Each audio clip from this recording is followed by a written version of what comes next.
மதுரையில நடந்த பிஜேபி கூட்டத்துல திரு அண்ணாமலை அவர்களுக்கு இருந்த ஆரவாரம் இப்ப இருக்க நாயனார் அவருக்கு இல்லையே சார். நயனார் நாகேந்திரனை பொறுத்தவரையில அவர் அண்ணாமலையை மாத்திட்டு போடும்போது ஆப்டான ஆள் தான். ஆரவாரம் எல்லாம் ஹீரோவா இருக்கவங்களுக்கு தான் கிடைக்கும், சபார்டினேட்டா போறவங்களுக்கு கிடைக்காது. அண்ணாமலை ஹீரோ.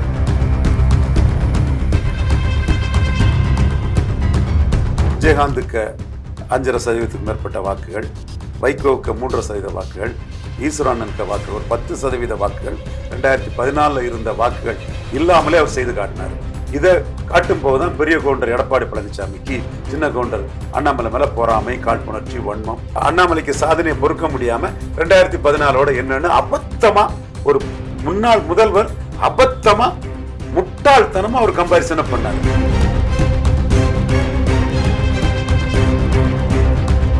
இந்த ஓட்டுங்கிறது எடப்பாடியை தற்கூரின்னு சொல்லி எடுத்த ஓட்டு, எடப்பாடி 13% போயிருவார்னு சொல்லி எடுத்த ஓட்டு. அப்ப இப்படி ஒரு திராவிட இயக்கத்தை கடுமையா அடிச்சு 18% வாக்கு எடுத்தாருன்னா அவர் ஹீரோய்க்கா நின்று அந்த ஓட்டு எடுத்தவர். அப்ப ஹீரோவுக்கு தான் மரியாதை.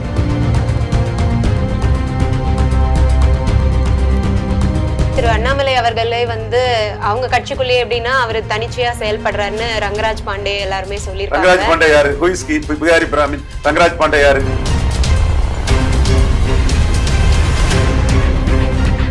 பாராளுமன்ற கட்டிடத்துல சமஸ்கிருதம் இருக்கு, என் தமிழ் நன்றி கேட்டுக்கிடுவாரா எடப்பாடி பழனிசாமி? அது கேட்க முடியல. சீமான் தான் வீரர்னு ரங்கராஜ் பாண்டே ரிப்போர்ட் போடுவாரா? அப்ப பிகாரி பிராமின் ரங்கராஜ் பாண்டேக்கு தமிழன் சீமான் மேல கடுப்பு இருக்கு, வன்மம் இருக்கு, காழ்ப்புணர்ச்சி இருக்கு.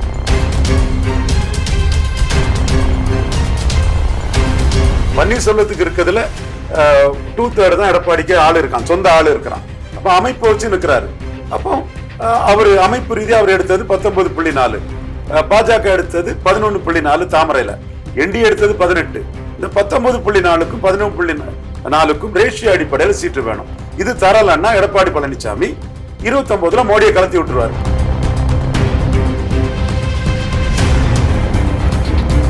நான் சொன்னதை தப்பா இன்டர்பிரட் பண்ணிட்டாங்க, உங்க கருத்து தான் நம்ம கருத்து, சசிகலா எல்லாம் மோடி இருக்கக்கூடிய ஒரு ஸ்டேஜ்ல நிற்கிறது சரியா இருக்காதுங்கிற கருத்தை என்கிட்ட ஒத்துக்கிட்டாரு. இன்னைக்கு அந்த கருத்தான்னு சொன்னேன். இதே ரங்கராஜ் பாண்டே சசிகலான்னு சசிகலாவுக்கு எப்படி ஜால்ரா அடிச்சுட்டு இருந்தாரு, ஜால்ராங்கிற வார்த்தையே சொல்றேன். இன்னைக்கு அதே ஜால்ராவை சசிகலா காலில் விழுந்து பதவி வாங்கின எடப்பாடிக்கு அடிச்சுட்டு இருக்காங்க.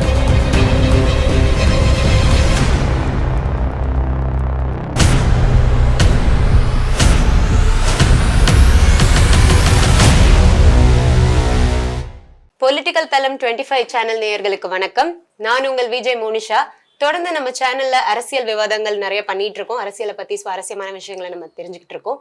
அந்த வகையில இன்னைக்கு நம்ம கூட அரசியல் விமர்சகர் மிஸ்டர் ரவீந்திரன் துரைசாமி அவர்கள் இணைஞ்சிருக்காங்க. வணக்கம் சார். வணக்கம் மேடம். எப்படி இருக்கீங்க? நல்லா இருக்கேன் மேடம். நல்லா இருக்கீங்களா? நல்லா இருக்கேன் சார், தேங்க்யூ சார். சமீபத்துல மதுரையில நடந்த பிஜேபி கூட்டத்துல திரு அண்ணாமலை அவர்களுக்கு இருந்த ஆரவாரம் இப்ப இருக்க நாயனார் அவருக்கு இல்லையே சார், அது என்ன காரணம்? நயனார் நாகேந்திரனை பொறுத்தவரையில அவர் அண்ணாமலையை மாத்திட்டு போடும்போது ஆப்டான ஆள் தான். ராமநாதபுரத்தில் 30% வாக்கு எடுத்திருக்காரு, திருநெல்வேலியில 30% வாக்கு எடுத்திருக்காரு. ஆரவாரம் எல்லாம் ஹீரோவா இருக்கவங்களுக்கு தான் கிடைக்கும், சபார்டினேட்டா போறவங்களுக்கு கிடைக்காது. அண்ணாமலை ஹீரோ. அவர் ஹீரோவா நின்று 2 எலெக்ஷனை சந்திச்சாரு. ஒன்று நகர்ப்புற உள்ளாட்சி எலெக்ஷன். எடப்பாடி பழனிசாமி 2% தான் உங்களுக்கு சீட்டு தர முடியும் நகர்ப்புற உள்ளாட்சியிலன்னு சொன்னார். இப்போ ஒரு 5% அது சீட்டு வேணும்னு அண்ணாமலை கேட்டார். ஓபிஎஸ் இரட்டை தலைமையாக இருக்கும்போது 5% கொடுக்கலாம், அதற்குள்ள தகுதி இருக்குன்னு ஓபிஎஸ் சொன்னார். இப்போ ஓபிஎஸ்ஸை பிஜேபி எப்படி பார்க்குறாங்கிறதான் அரசியல், அது வேற விஷயம், அது வேற கதை, பேசிக்கலாம்.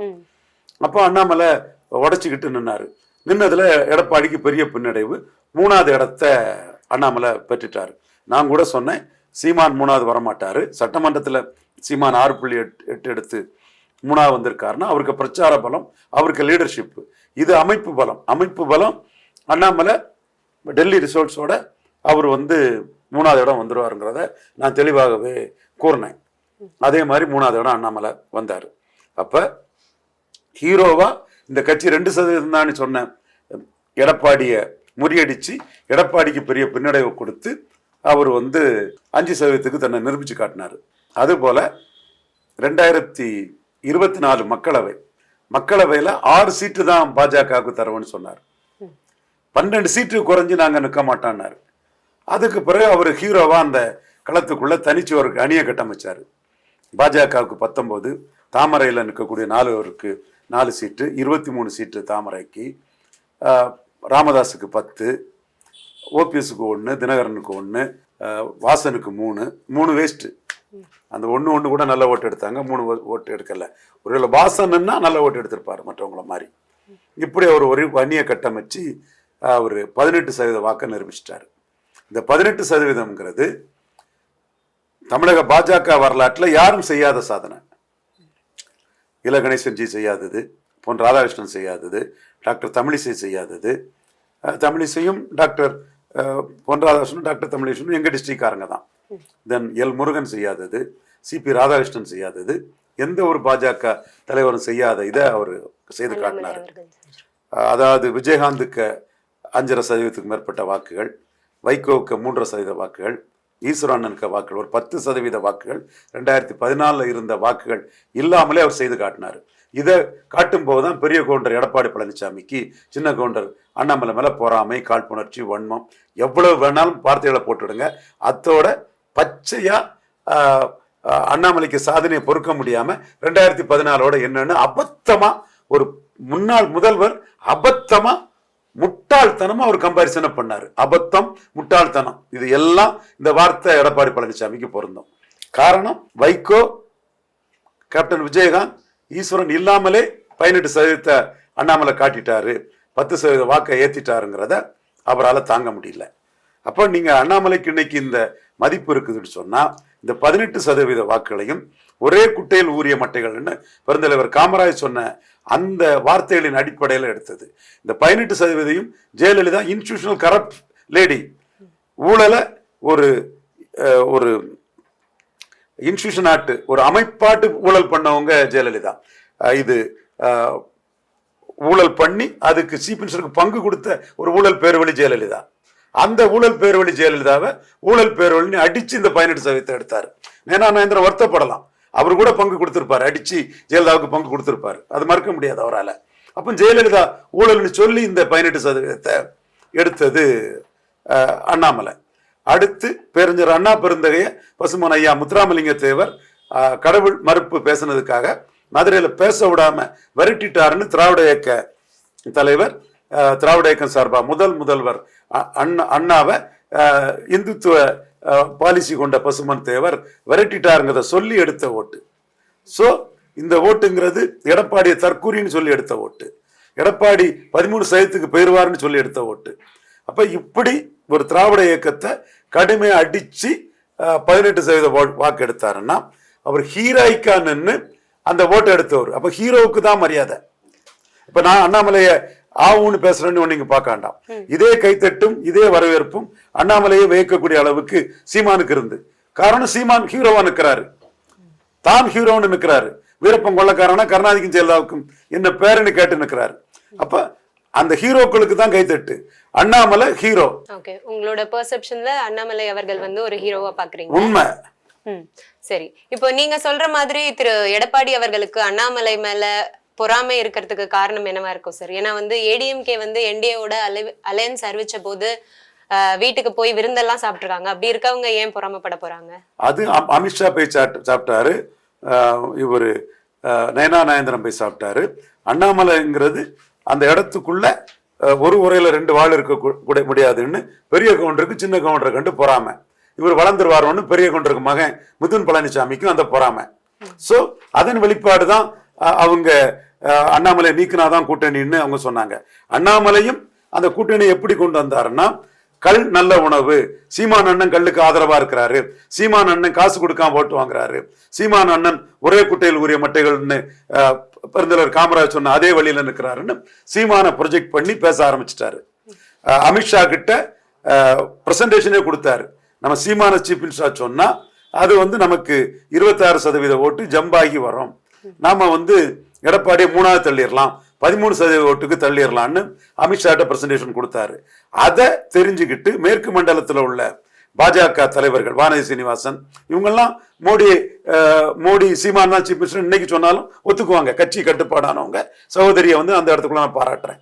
பட் இவங்கெல்லாம் வந்து அந்த இடத்துக்குள்ள அண்ணாமலை சீமான ப்ரொஜெக்ட் பண்ண ஒரு 3 இடத்துன்னு சொல்லும் போது 20% வாக்கு பலம் கொண்ட எடப்பாடி பழனிசாமி பாஜக மைனஸ், 26லயும் கூட்டணி கிடையாது, 29லயும் கூட்டணி கிடையாது, பாஜக கூட போன கிறிஸ்துவ முஸ்லீம் வாக்கு கிடைக்காது, பாஜக நிதியை சரியா தரல, இப்படியெல்லாம் பேசின எடப்பாடி பழனிசாமி பாஜக கூட்டணிக்குள்ள வந்துட்டாரு. அவர் கூட்டணிக்குள்ள வரும்போது நான் 20% உள்ள வரணும்னா எனக்கு நீங்க தர வேண்டிய விலை அண்ணாமலையை மாத்தணும்னு. அதே மாதிரி அண்ணாமலையை மாத்தி கொடுத்தாங்க.